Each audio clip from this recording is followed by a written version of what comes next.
Tapi ini jadi menyenangkan, Yon. Aku jadi bisa habis-habisan sama Lucifer nantinya. Asik banget ini mah.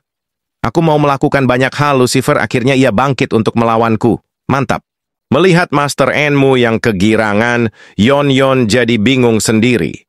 Sudah lelah menyelamatkan diri dari Lucifer, malahan Master Enmu kegirangan. Memang benar kata Lucifer, Master Enmu otaknya cuma otot semua.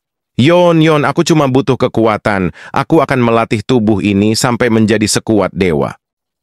Jadi Yon memang butuh waktu untuk itu, tapi bantu aku Yon. Kita akan kembali ke dunia para dewa sekali lagi.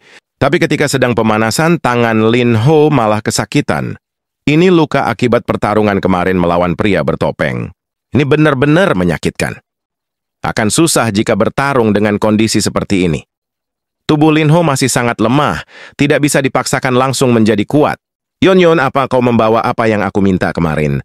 Siap, Master, aku membawanya. Tapi ini sedikit berbeda, Master. Ini adalah kristal magic penyembuhan. Aku tidak bisa membawa ramuan penyembuhan kemarin. Anda tahu sendiri, aku dihajar Lucifer, tapi aku selalu membawa kristal penyembuhan dalam tubuhku. Aku ambil dulu, Master. Yon pun memuntahkan sesuatu dari dalam perutnya. Dan ternyata, keluar kristal merah dari mulutnya yang kecil. Ini adalah kristal penyembuhan yang sudah diperkuat dengan aura naga. Jadi kristal ini sangat berguna bagi manusia lemah seperti Lin Ho sekarang. Lin Ho pun mengambilnya, walaupun ini tidak sesuai dengan harapan Enmu, tapi ini sudah cukup untuk menyembuhkan luka-luka Lin Ho. Oke, kita manfaatkan yang ada dulu. Ucap Lin Ho senang. Kristal penyembuhan pun mulai terkikis menjadi aliran sihir, dan itu langsung masuk ke tubuh Lin Ho. Luka-luka di dalam tubuhnya pun sembuh, ia sudah tidak lagi merasakan sakit. Mantap, ini sangat efektif untuk penyembuhan. Dan lagi, otot-otot Lin Ho langsung merespon. Sekarang hasil latihan Lin Ho selama ini telah menyatu dengan aliran sihir kristal penyembuhan.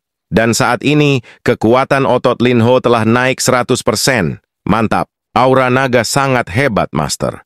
Karena tubuhmu sekarang adalah manusia biasa, maka aura naga sangat efektif untuk meningkatkan kekuatanmu. Aku baru sadar akan hal itu, Yon.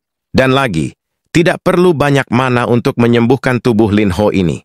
Lin Ho pun memberikan kristal penyembuhan yang telah mengecil. Yon disuruh mengisi kristal penyembuhan itu dengan aura miliknya, biar suatu saat bisa ia gunakan kembali. Siap, Master, aku simpan dulu. Kristal penyembuhan pun ditelan Yon, karena ukurannya mengecil jadinya menelan kristal itu jadi lebih mudah. Dan sekarang kita ke posisi kadal kuning. Ini kadal kuning milik ketua kelas. Ternyata ketua kelas memiliki hobi untuk memelihara reptil. Aneh sekali ini cewek. Malah sukanya sama reptil.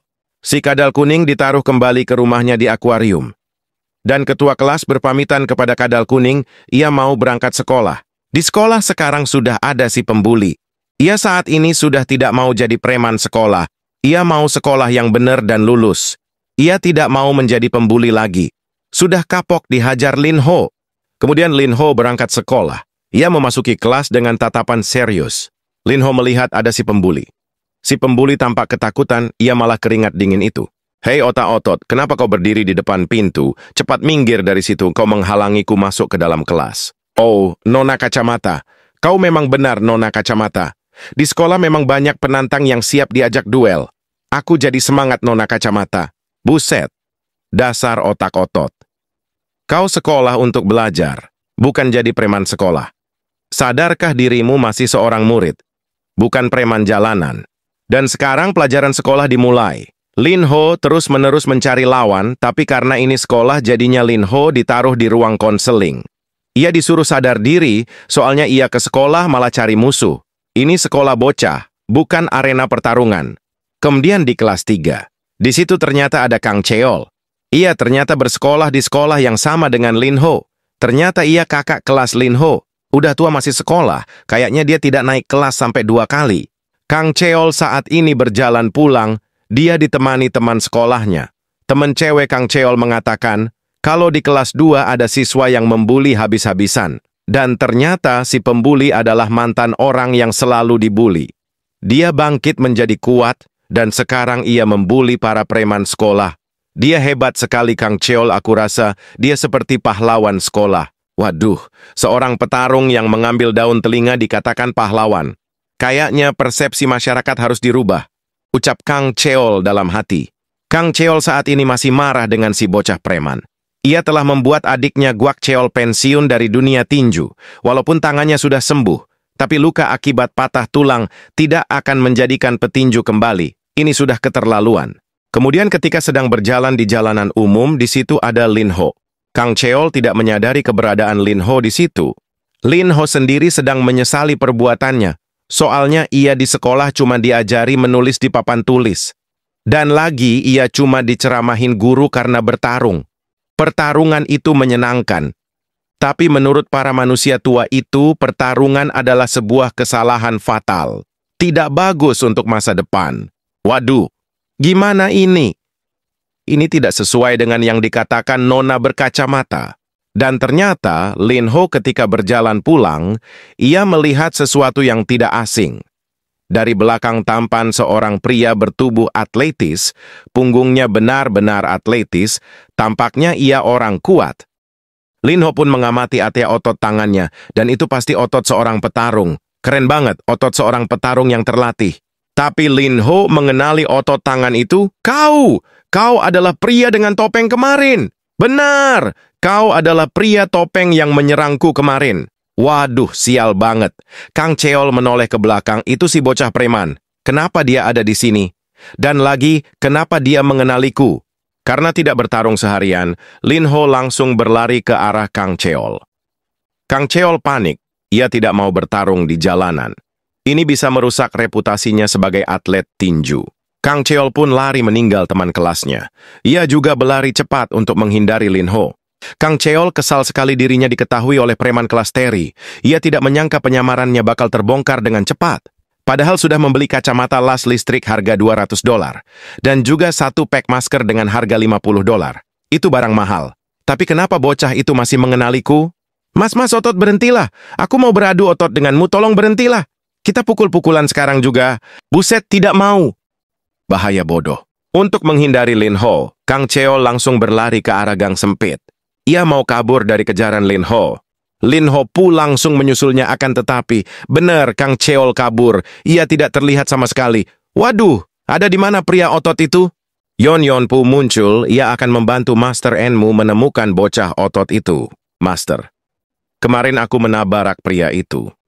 Aku masih ingat baunya dengan jelas. Aku akan mengendusnya, Master. Aku pasti menemukannya. Oke, Yon, carilah sampai ketemu. Yon pun mengendus-endus jalan yang dilewati Kang Cheol. Ia sudah menemukan baunya. Dan akhirnya ia menemukan sepatu. Apakah ini si pria otot? Yon pun mengeram layaknya anjing. Tapi Yon bingung. Ia tidak menemukan si pria otot. Tapi yang ia temukan adalah ketua kelas. Walah, salah orang. Yon menatap si nona kacamata dengan tatapan kebingungan. Kenapa bisa yang ia temukan malah wanita ini? Ketua melas juga sama. Ia bingung kenapa ia malah menemukan seekor kadal hijau. Dan kadalnya cantik banget. Ketua kelas jadi jatuh cinta melihat kadal hijau yang imut ini.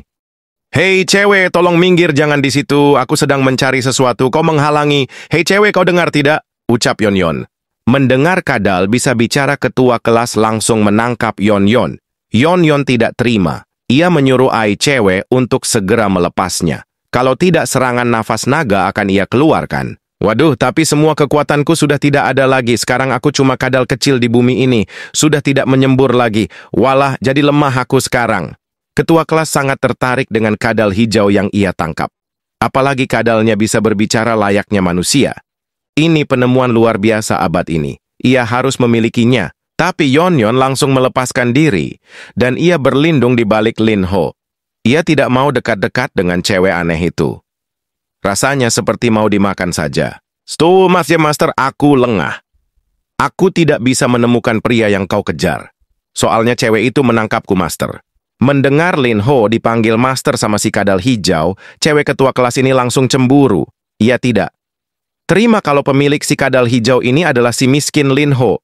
Kasian banget kadal hijau, makan apa dia setiap hari? Si Lin Ho kan miskin, mana bisa ia membeli makan peliharaan imut seperti itu? Lin Ho, apa kadal hijau itu temanmu? Tanya ketua kelas sambil menatap tajam ke arah Yon. Teman? Apa maksudmu teman? Yon adalah makhluk yang sangat penting bagiku. Dia bukan teman, dia sesuatu yang melebihi teman. yaitu peliharaan. Wow, memang Enmu ini otaknya otot semua. Sesuatu yang lebih penting dari teman adalah peliharaan. Ampun dah, pengetahuan Enmu memang masih tingkat anak-anak usia 3 tahun. Dan kita langsung perkenalan sama ketua kelas pencinta binatang reptil. Namanya Kim Eugene, usia 17 tahun, satu kelas dengan Lin Ho. Melihat tingkah aneh dari teman sekelasnya, Lin Ho merasa bingung mau merespon apa. Ia seperti sedang kegirangan akan sesuatu, dan sesuatu itu Yon. Hei cewek kacamata, kau mau meminjam ini? Aku bisa meminjamkannya asal kau memberinya makan yang enak. Master, apa maksudnya? Aku mau meminjamnya, ucap ketua kelas cepat. Dan akhirnya sekarang Yon berada di dalam kamar Kim Eugene sang ketua kelas. Yon sudah diberi makan daging tuna. Ia sudah merasa kenyang, tapi ia masih belum percaya dengan keberadaan Eugene. Ia masih menatap dengan penuh kecurigaan. Gimana nggak curiga Master Enmu memberikannya sebagai alat transaksi? Master Enmu meminta makanan dan cewek bernama Eugene ini menerimanya. Yon malah langsung dilempar begitu Eugene menerima syarat itu. Terima kasih makanannya. Kau harus makan yang banyak Yon, supaya kekuatanmu kembali lagi. Terima kasih cewek kacamata. Aku akan mengambil kembali Yon jika aku membutuhkannya.